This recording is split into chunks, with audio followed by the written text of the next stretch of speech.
Ibu,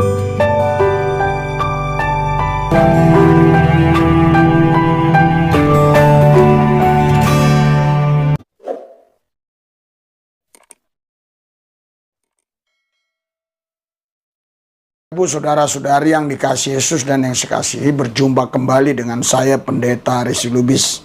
Tadi saya baru nonton videonya Yaya Waloni. Saya kurang tahu kapan itu diupload, yang jelas sebelum dia masuk penjara. Sebelum dia masuk penjara ternyata dia sudah pernah mengatakan dia siap di penjara 10 tahun. Karena umur saya sekarang ini baru 48 tahun. Kurang lebih begitu kata dia. Jadi kalau saya di penjara 10 tahun berarti 58 tahun saya sudah bebas. 58 tahun udah tua kali ya. Iyalah 58 tahun udah banyak penyakit itu kalau nggak hidup dalam Roh Kudus. Kalau nggak hidup dalam firman Tuhan. Kalau nggak hidup dalam kekudusan. Ya saudara, Bapak Ibu sekalian, Anda nggak sabar lagi lihat videonya? Nah, jangan lupa subscribe, tombol lonceng pencet, supaya setiap saya membuat video-video baru langsung muncul di HP saudara.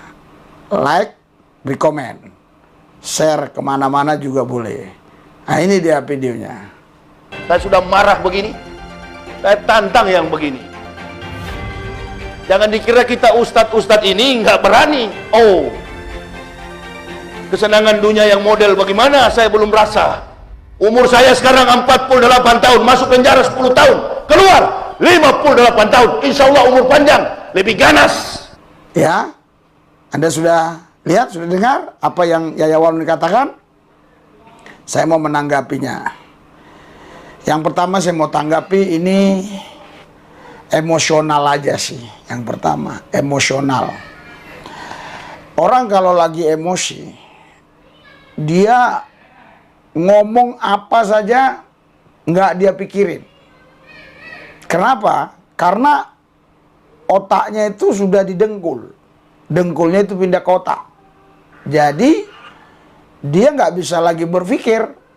Dia hanya bisa ngomong. Sangat ironis dan sangat mengerikan kalau orang tidak bisa berpikir tapi bisa ngomong. Bayangkan apa yang diucapkan oleh orang itu, karena dia nggak bisa berpikir, dia hanya bisa ngomong. Lebih baik orang nggak bisa ngomong tapi bisa berpikir, itu lebih baik. Tapi alangkah baiknya yang sempurna itu berpikir sehat, bisa ngomong, begitu ya. Nah, kenapa saya katakan demikian? Iya, nanti saya akan beri tahu alasannya kenapa saya bisa berasumsi demikian, berpendapat demikian. Jadi dia ini emosional aja ya, yang pertama. Yang kedua, ini ada roh kesombongan. Jadi menganggap dirinya hebat, kuat. Mungkin ada backingnya waktu itu kali ya. Saya nggak usah sebut lah namanya, mungkin. Sekarang dia udah ditinggalkan oleh backingannya. Jadi dia nggak lagi ditolong oleh backingannya itu. Sehingga sekarang ya dia tanggunglah semua itu kesombongannya. Alkitab bilang orang yang congkak akan direndahkan, orang yang rendah hati akan ditinggikan. Nah sekarang Yaya Waloni, rasakanlah kau sedang diproses oleh alam ini, bukan oleh Tuhan kau diproses, bukan. Alam ini yang memproses kau. Karena Tuhan udah enak. Jadi alam yang memproses kau. Ya. Jadi ini semua secara fisika ini ada semua nih magnetnya. Jadi Anda diproses oleh alam itu sendiri. Apa yang kau tabur kau tuai. Itu kesombongan. Yang terakhir. Ya, yang terakhir tanggapan saya.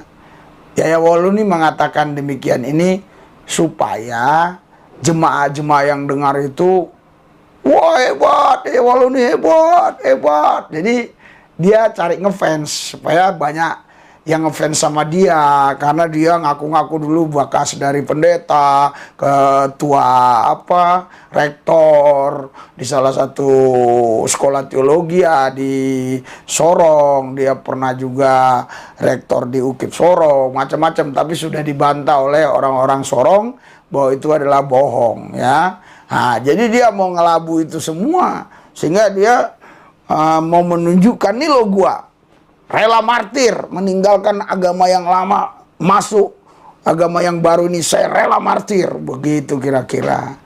Tapi Yaya Waloni, Anda harusnya tidak sport jantung, ya, tidak sport jantung maksud saya. Anda harusnya ketawa seperti Muhammad Kc waktu dia dibawa ke tahanan. Saya lihat waktu Anda dibawa ke tahanan itu ya, saya lihat wajahnya beda gitu loh. Saya sudah pirasat ini pasti jantungan ini. Benar. Sampai di sel, Yaya Waloni langsung jantungan. Keesokan harinya ya, kalau nggak salah langsung dibawa ke rumah sakit Keramat Jati. Dan kami doakan Yaya Waloni, kami nggak benci sama kau. Kami mengasihimu, makanya saya doakan di YouTube saya. Puji Tuhan, kemarin saya dengar kabar dari berita. Katanya Yaya Waloni kesehatannya sudah membaik. Nah, jadi sudah siap dibawa ke sel lagi. Ya.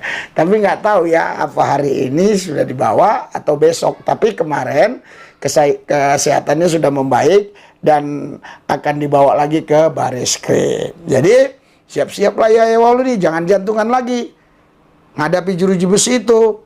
Memang orang-orang yang sombong, orang-orang yang gampang emosi, orang-orang yang cari ketenaran supaya banyak yang ngefans, itu ngomong ya jauh panggang dari api itu istilahnya.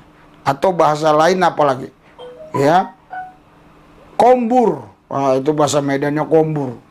Banyak omong ya, supaya apa? Supaya dia bisa menarik hati orang-orang itu cinta sama dia, mengasihi dia. Ya, supaya orang-orang bilang, Yaya Waloni hebat, pemberani, luar biasa, gitu ya. Tapi nyatanya beginilah, Yaya Waloni, saya nasihati saudara, karena kita satu tanah air, satu bangsa, satu negara. Ya kau nggak terima juga itu hakmu, tapi hak saya juga ngomong. Ya janganlah kita emosional yang meledak-ledak, terus cari popularitas. Yang ketiga, janganlah kita itu sombong. Nah sekarang yang terakhir, saya pesankan kepada Yaya Waloni, jalanilah proses hukum yang baik ya. Jangan keluar-keluar lagi ya. Ya baik-baik aja di dalam penjara. Itu ada namanya istilah nasi cadongan.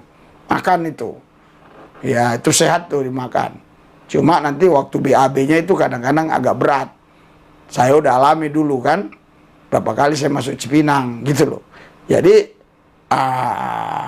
nanti BAB agak berat.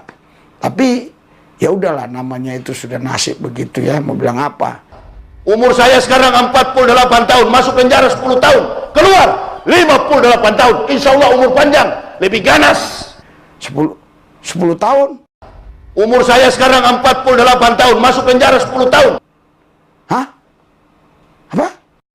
Umur saya sekarang 48 tahun, masuk penjara 10 tahun. 10 tahun? Wah, 10 tahun, bayangkan. Saudara, 10 tahun. Bayangkan, ya udahlah. Tahanin lah ya Waloni 10 tahun ya. Minta 10 tahun kan? Ya saya doakan 10 tahun. Ya saya tahu sih sebenarnya itu nggak sampai 10 tahun kalau menurut yang saya pahami ya. Tapi ya kalau Anda minta 10 tahun ya apa salahnya saya doakan 10 tahun. Kan Anda yang minta 10 tahun, oke? Tuhan Yesus, aku berdoa buat Yaya Waloni. Sebenarnya saya mau dia hukumannya ringan, tapi dia minta 10 tahun. Kabulkanlah doanya Tuhan. Karena di dalam Islam itu ucapan itu juga adalah doa. Kabulkanlah doa Yaya Waloni supaya dia dihukum 10 tahun. Tuhan Yesus berkati semua yang sudah nonton video kami, yang sudah subscribe. Tuhan berikan kesehatan, jauhkan dari coronavirus. Terima kasih Bapak, dalam Yesus yang kudus kami berdoa, mengucap syukur, haleluya. Amin.